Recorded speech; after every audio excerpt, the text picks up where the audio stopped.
অনেকে আপনাকে কেন নাফিদ বলে, আমি এই প্রশ্নটা করার জন্য কিন্তু কুমিল্লার থেকে আসছি। মূলত বলে হিংসায় নাকি। সেলিব্রিটির দোকানে আসাটা অনেকের ভাগ্যের ব্যাপার। আসসালামু আলাইকুম ভাই, কেমন আছেন? হ্যাঁ, ওয়ালাইকুম আসসালাম। আপনি ভালো আছেন? আলহামদুলিল্লাহ ভালো আছি ভাই, আপনাদের দোয়া করতে।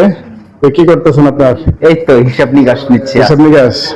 আচ্ছা কত টাকা সেল হচ্ছে এগুলা। আচ্ছা, আমি একটা প্রশ্ন জানতে চাচ্ছি। অনেক কষ্ট করে কিন্তু আপনার সেলুনে আসলাম, ঠিক আছে? কিন্তু অনেকে আপনাকে কেন নাফিদ বলে, আমি এই প্রশ্নটা করার জন্য কিন্তু কুমিল্লার থেকে আসছি। মূলত বলে হিংসায় নাকি। হিংসাটা কিরকম, এটা একটু ব্যাখ্যা দিবেন আমাদেরকে, কারণ এটা দর্শকে আমি চাই আমাদের কুমিল্লার ভিতরে এবং চাঁদপুর এরিয়ার ভিতরে দর্শককে আমি এটা স্পষ্ট ক্লিয়ার করতে চাই। এই মূলত কিন্তু আমি আপনার সেলুনে আসা। আসলে হচ্ছে যেমন অব্র আমাকে নাপিত বলেছিল বিষয়টা। অব্র থেকে আমি 50,000 টাকা পানা, বুঝছেন? হ্যাঁ। ও দেয় না, এটা নিয়ে অনেক ঝগড়া হয়েছিল, যার কারণে আর কি ও এখন আমাকে নাপিত বলে।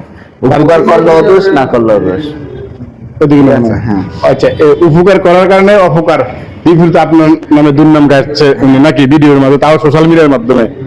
আচ্ছা, এই নাফিদ বলার কারণে কেন টেনশনে কি শুকিয়ে গেছেন নাকি? না, আপনি স্যার তো আগে থেকে একবারে ভেঙে গেছে। আমার ডেঙ্গু জ্বর ছিল তো তাই এখানে। তখন কি অবস্থা শুনলেন? এখন আলহামদুলিল্লাহ অনেক ভালো অবস্থা। অনেক ভালো আছেন।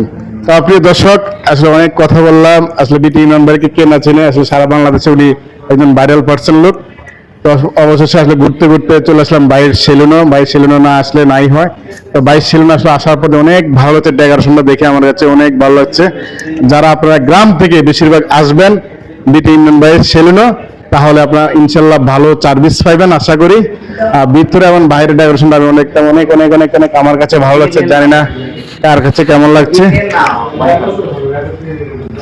হোয়াইট এই যে এটা সাদাটা। হ্যাঁ, আচ্ছা।